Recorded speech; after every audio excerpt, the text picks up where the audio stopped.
न किमस्ते लोके नारी, विश्वासम पात्रम न किमस्ते लोके नारी। औरत पे विश्वास करो लेकिन अति विश्वास मत करो। एक हमारे विद्वान लिखते हैं दादा, एक एक शब्द पर ध्यान देना। धर्म का साथी ईश्वर है, पर कर्म का साथी कोई नहीं।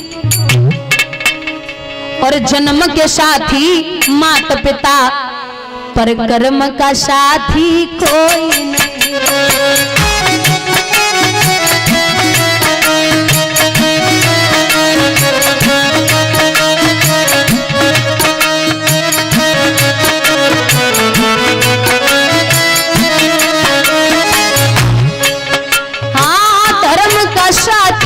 ईश्वर है, अधर्म का साथी कोई नहीं। और जन्म के साथी माता पिता, पर कर्म का साथी कोई नहीं।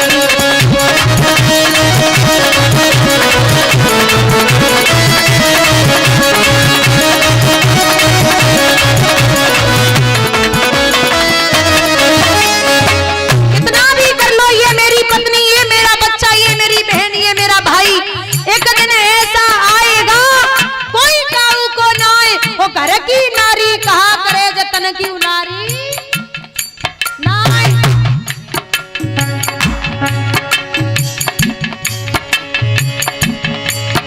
अरे कांधा चढ़ के आई नारी, कांधा चढ़ के जाएगी।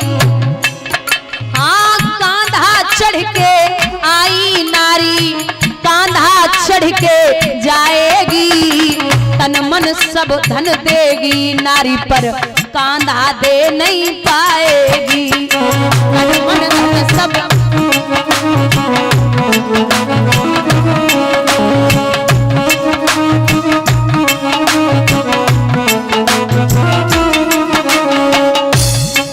पत्नी कांधा यानी कि पालकी पे बैठ के आती है, कांधे पे रख के आती है डोली, और कांधे पे ही जाएगी यानी कि अर्थी पर जाएगी। लेकिन कभी भी पत्नी पति को कांधा नहीं दे सकती, सब कुछ देगी।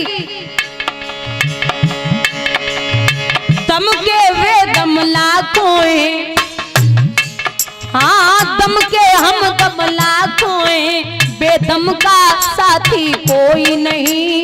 जन्म के साथी माता पिता, पर कर्म का साथी कोई नहीं।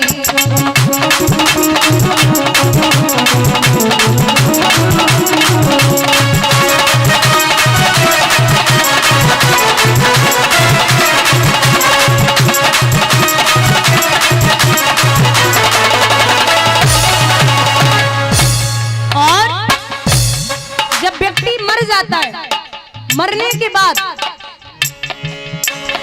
अरे पुत्री तो रो लेगी घर में, पुत्रन साथ को छोड़ेगा।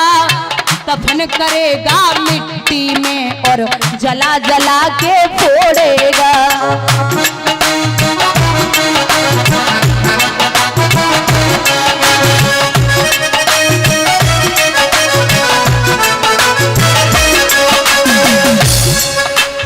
सबका साथी स्वयं बना, पर स्वयं का साथी कोई नहीं। जन्म के साथी माता पिता, पर कर्म का साथी कोई नहीं। श्री राधे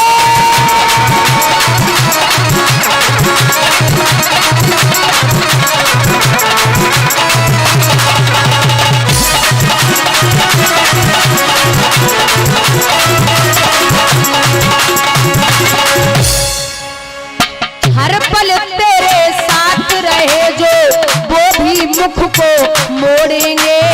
मित्र तुम्हारे शत्रु बनेंगे, जा शमशान में छोड़ेंगे।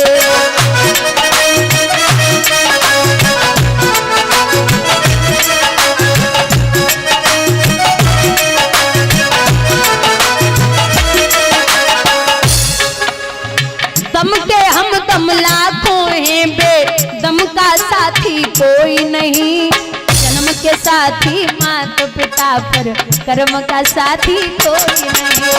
जय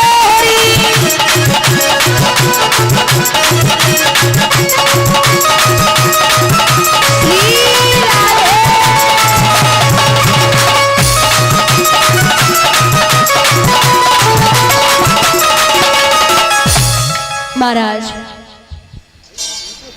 यहाँ सब कुछ समझाया, पांडव हार गए, घमंड में भरा। जो दुर्योधन है वो दुशासन से कह रहा है कि भैया जाओ द्रौपदी को सम्मान में लेके आओ, लेकिन वो कहते हैं ना कि कितना भी कष्ट हो, कुछ भी कर लो, अगर आप औरत को इज्जत नहीं दे सकते तो फिर आपको बेइज्जती करने का भी हक नहीं है। और जीवन में किसी का भी सम्मान न कर पाओ तो दो लोगों का सम्मान जरूर करते रहना। पहली है माँ और दूसरी है पत्नी। माँ वो है जो आपको दुनिया में लेके आई है, और पत्नी वो है जो अपनी दुनिया छोड़ करके आपकी दुनिया में आई है।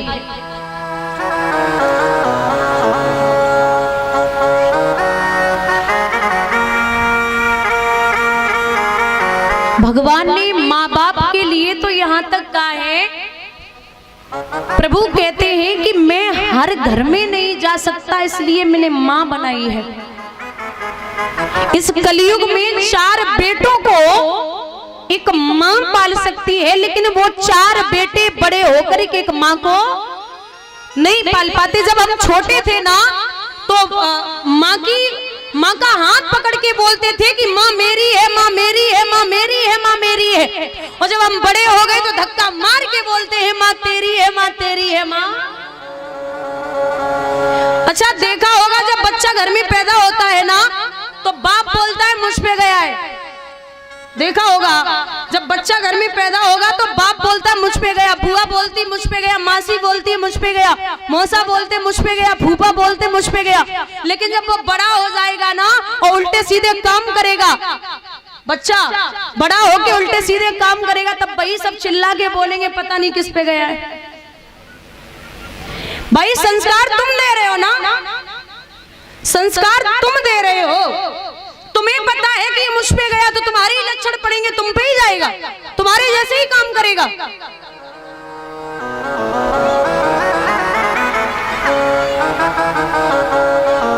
हे जननी तू पुत्र जन के दाता के सूर, और नहीं तो यहाँ 5 रहे तो वृथा गमावे नूर। अगर बेटा पैदा करने हैं तो महाराणा प्रताप और शिवाजी जैसे जो दुनिया में नाम करें, वरना अगर माता बांझ रहे तो वो ठीक है। क्यों नूर गमाओ?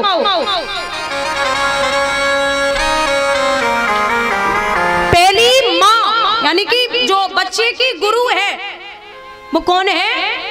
माँ, फिर पिता, फिर गुरु।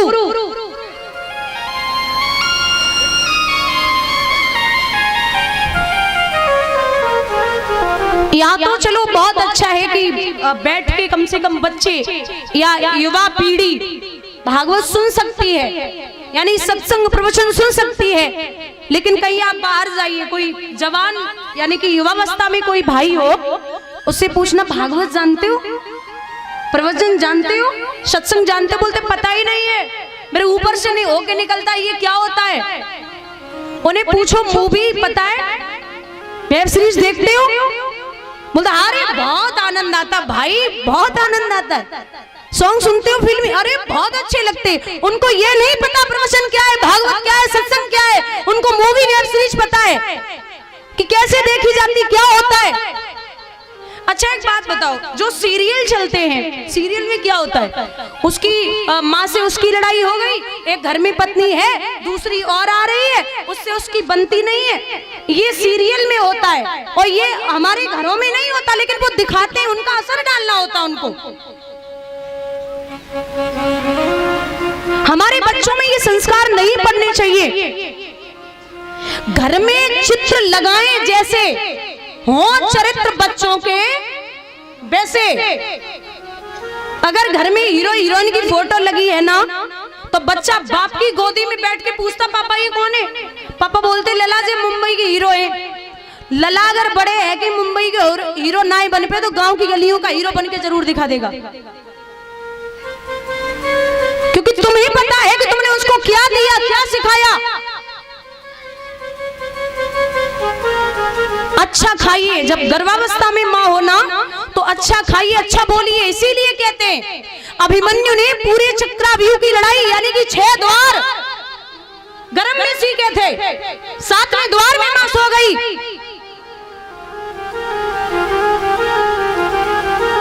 क्योंकि मैंने कई बार पहले भी बोला है, मैंने कई बार पहले भी बोला है कि अगर बेटा घर में पैदा हो या बेटी पैदा हो तो माताओं को सुबह 4 बजे उठ के चाकी पीसनी है, यानी कि जौ या गेहूं, गाय की परिक्रमा लगाने हैं, गाय का दूध पीना है, जो वैसे ही असर पड़े। लेकिन अब भगवान की फोटो तो है ही नहीं, हीरो हीरोइन की फोटो लगे पड़े। बिटिया हो तो वैसी हीरोइन जैसी, लला हो तो फिर हीरो जैसो पैदा हो। कहां से संस्कार आएंगे? जैसा अन्न खाओगे, जैसा खाओगे अन्न वैसा होगा मन। मन को संयम रखिए, क्योंकि असर तब पड़ता है। एक विद्वान कहते हैं कि एक समय एक गांव में भागवत हो रही थी, तो भागवत में एक ग्वालिनी यानी कि पंडित जी भागवत बोल रहे थे, तो ग्वालिनी दही बेचने को जा रही थी। ध्यान से सुनना दादा, ग्वालिनी दही बेचने को जा रही थी, तो बापे पंडित जी बैठे बैठे बोल रहे थे कि प्रभु के नाम से यानी कि राधे के नाम से, परमात्मा के नाम से भव से बेड़ा पार हो जाएगा, ये बोल रहे थे। तो ग्वालिनी सोचने लगी कि एक नदी यानी कि यमुना जी पड़ती है और यमुना जी को पार करके हमें जाना पड़ता है दही बेचने के लिए, तो आज से काम करूंगी, राधे श्याम राधे श्याम राधे श्याम कह लूंगी और नदी पार कर लूंगी। गुरुजी ने तो यहाँ तक बोला है कि भगवान का नाम लेने से भव से पार हो जाओगे, तो ये तो नदी है, ये तो यमुना है, इससे पार क्यों नहीं होंगे? तो दही लेकर के चली और बड़े मन से उस यमुना जी में जब प्रवेश करती है तो कहती जा रही है राधे श्याम राधे श्याम राधे श्याम राधे श्याम। जब कह रही है तो हुआ ऐसा,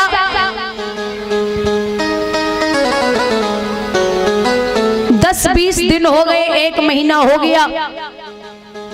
अब ग्वालिनी ने विचार किया कि हमें काम करना है, हमारे कम से कम रोज के पैसे बचते हैं, नाव वाला पैसे ले लेता था और राधे श्याम कहते कहते मेरे पैसे बच गए, तो आज मेरा बड़ा मन कर रहा है जिन गुरु जी ने ये हमें नाम सिखाया है उनका आज निमंत्रण कर दे, उन्हें भोजन करा दे।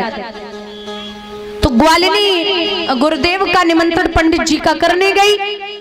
अब पंडित जी ने सुबह स्नान ध्यान किया, तो जैसे ही यमुना के किनारे लेके पहुंची तो सोचने लगे पंडित जी के काम करना है, हमें लगता है ये अभी नाव वाले को बुलाएगी और मल्लाह को बुला करके नाव में बिठाई के नदी पार हो जाएंगे। लेकिन जैसे ही उसने कदम रखा आगे तो धीरे धीरे राधे श्याम राधे श्याम राधे श्याम कहने लगी। अब ग्वालिनी तो भींग नहीं रही, ना उसका पैर यमुना में जा रहा, पार करती जा रही और गुरुजी से बोली, गुरुजी बोलो, बोलिए क्या? गुरुजी बोलो राधे श्याम, गुरुजी बोलो राधे श्याम।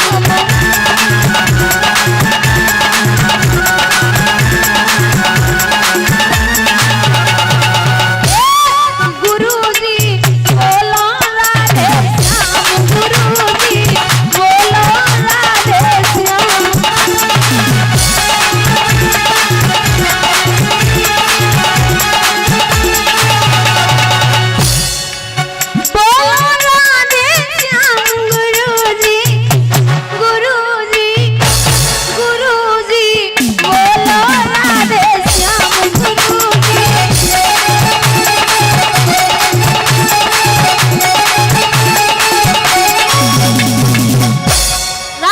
श्याम बोलिए।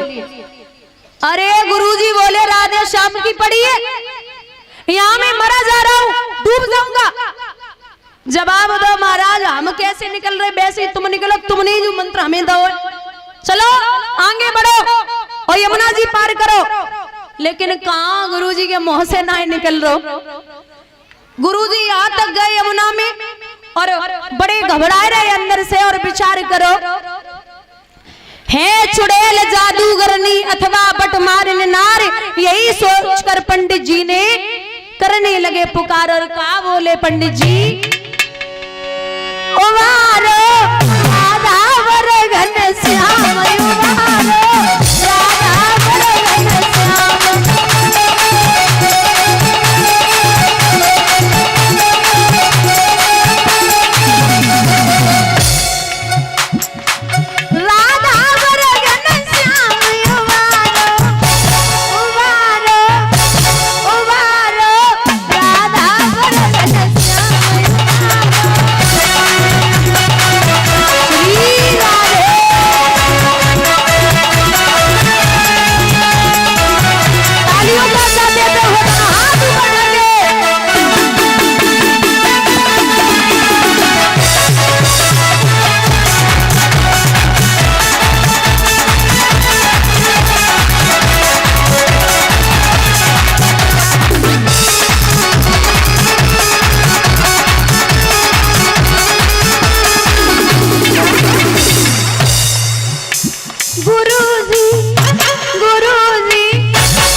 गुरुजी जैसे ही पैर रख रहे तो यहाँ तक चले गए। अब गुरुजी ने विचार करो, हमें जब मालूम पड़ रही है या तो चुड़ैल है या तो पैसे चुराने वाली है, अब तो बोलना ही पड़ेगा। सो भगवान को याद करके बोले कि उबार और राधा वर घनश्याम, अब हमें यहाँ से बचाए लो। जैसे ही आवाज लगाई तो आराम से गुरुजी यमुना जी को पार कर गए। बड़े अच्छे से भोजन करो, पूजन करो है ग्वालिनी ने। अब गुरुजी ने पूछी, जब बताओ हमें, हम तो यहाँ तक भीग गए और तुम पे तो पानी की बूंदों ना है, ऐसी क्या बात है। तो वो ग्वालिनी ने जवाब दो, महाराज जिसने दिया विनीत मंत्र है पावन प्रभु का नाम, उन सतगुरु के चरणों में बारंबार प्रणाम। महाराज हम कोई और नहीं, स्वयं आप हैं, आपने मेरे इतने पैसे बचाए हैं और मैं आपके नाम से रोज यमुना पार करती जा रही हूँ। तो कभी कभी होता है कि हम इंसान को रोज समझाते हैं लेकिन हम ही उसका अमल नहीं करते। कभी कभी ऐसे ऐसे भक्त हैं सच्चे, जिनको एक अगर शब्द पर अमल कर ले तो भव से बेड़ा पार हो जाएगा। यहाँ जब महाराज द्रौपदी को लेके आए तो वहां सभा में द्रौपदी बड़ी परेशान है, विचार कर रही है क्या करूं, कहां जाऊं। आवाज लगाई, हे गोपाल, आपने बड़े बड़े पापियों को भविष्य पार उतारा है, बड़े बड़े पापियों का उद्धार किया है गोविंद, लेकिन आज मैं बहुत बुरी तरीके से फंसी हूं, आप आ जाइए। भगवान कहते हैं कि मैं अभी तो नहीं आ पाऊंगा, क्योंकि तुझे अपने पतियों पे भरोसा है। जब पूर्ण तरीके से भरोसा छूट जाए, अच्छा दुनिया पर जब तक आप भरोसा रखोगे, तुम्हें पता है कि मेरा दुनिया काम कर देगी, तब तक भगवान नहीं सुनते। हमेशा ऐसा नहीं करना है कि भगवान के भरोसे ही बैठे रहो। कभी कभी भगवान भी सोचता है क्या पता भगवान तुम्हारे भरोसे बैठा हो। आपको कर्म भी तो करना है, लेकिन ऐसा नहीं कि दुनिया के हिसाब से चलोगे तो वो नहीं सुनेगा।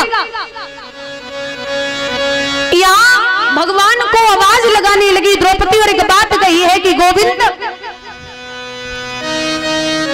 आपकी मैं बहन हूं, और शायद उस दिन का आपको पता हो कि आपकी जिस समय उंगली कटी थी गोविंद, आपकी हजारों पटरानियां कपड़ा और पट्टी लेने के लिए भागी थी, लेकिन मैंने कन्हैया नई साड़ी को फाड़ करके आपकी उंगली में बांध दिया था। तो साड़ी का बदला दे जाइए। भगवान बोले बेना तुझे तो पता है कि मैं आऊंगा, क्योंकि भगवान स्वयं कहते हैं कि तू तो मेरी बहन है, वो भी इतनी प्यारी बहन है। लोग हमें कृष्ण और तुझे कृष्णा बोलते हैं, हमें कृष्ण और तुझे कृष्णा बोलते हैं, तू हमें इतनी प्यारी है और ये सबको पता है। एकांत में भगवान बैठे और रो रहे हैं, तो रुक्मिणी जी ने पूछ लिया क्या बात है बिहारी, आज आप रो रहे हैं? तो भगवान बोले कि हे देवी क्या करूं,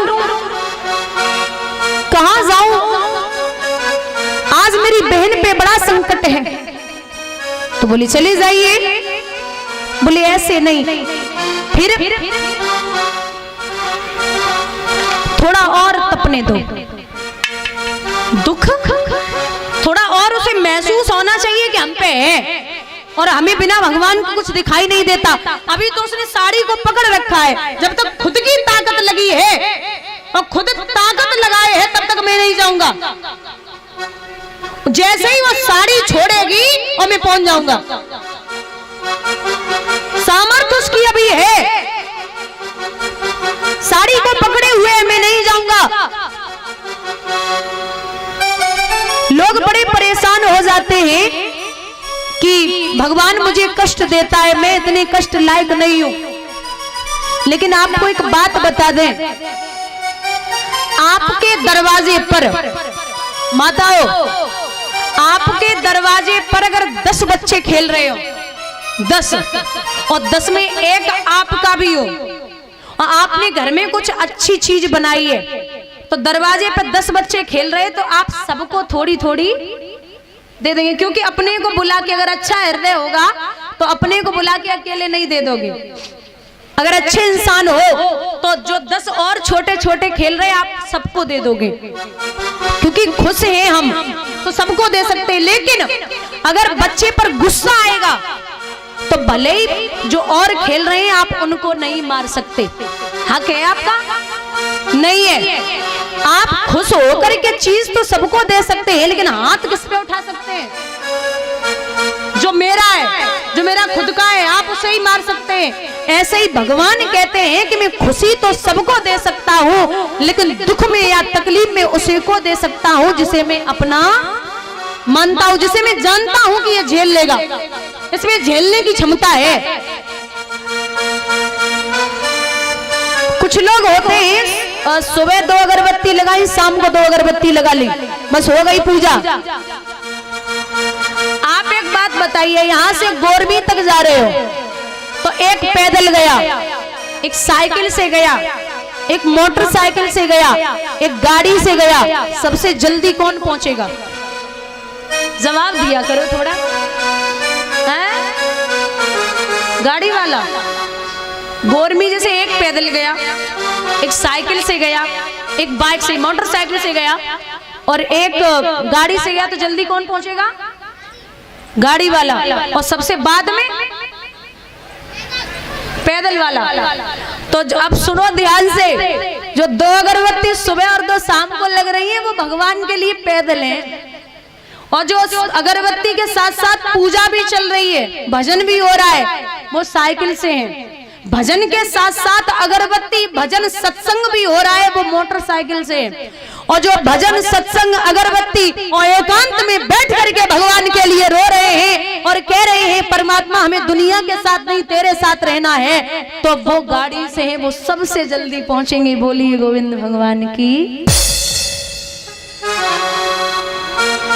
सत्संग करना, उसमें बैठना, क्योंकि कहते हैं 4 मिले 64 खिले और 20 रहे करी जोर।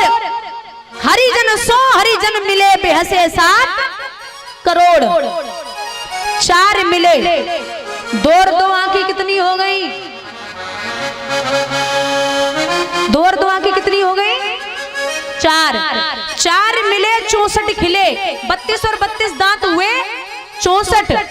4 मिले, 2 और 2 आंखें हुई 4। 4 मिले 64 खिले, 32 और 32 दांत हुए 64। 4 मिले 64 खिले, 20 रहे करी जोर। दोनों हाथों की उंगलियां दोनों की मिला के हो गई 20। हरिजन सो हरिजन मिले। जब प्रभु के 2 भक्त मिलते हैं तो बेहसे 7 करोड़। एक इंसान के शरीर में 3.5 करोड़ रोमा होते हैं, दोनों के मिला के हो गए 3.5 और 3.5 7। बोलिए गोविंद भगवान की। पूरा शरीर ही खिल उठता है जब प्रभु की चर्चा होती है। तो यहाँ द्रौपदी आवाज लगा रही है गोविंद, शायद आप नहीं जानते। अब का मनमानी कर बावोगे मेरे नाथ द्वारिका वाले।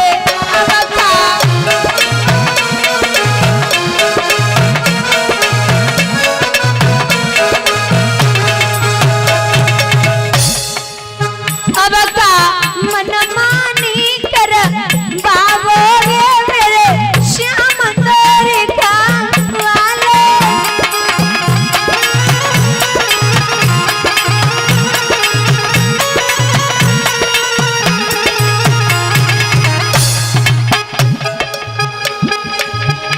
अरे बड़ी सभा में बिना तेरे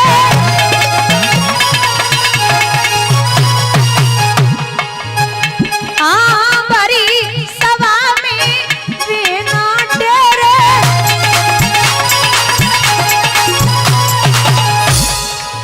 अब का नगीना उगारी देखो ये मेरे श्याम द्वारिका वाले।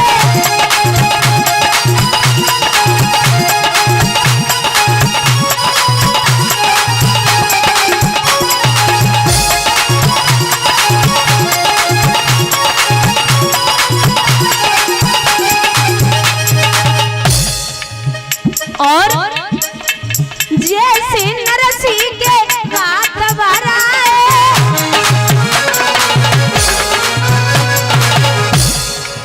जैसे नरसी के बात भराए,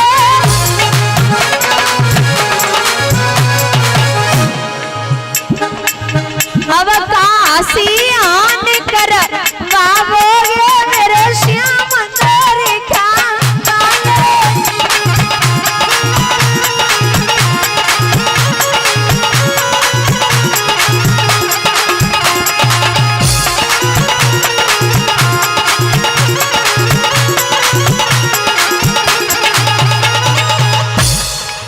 अब कान की नहीं उगारी देखोगे मेरे श्याम द्वारिका वाले।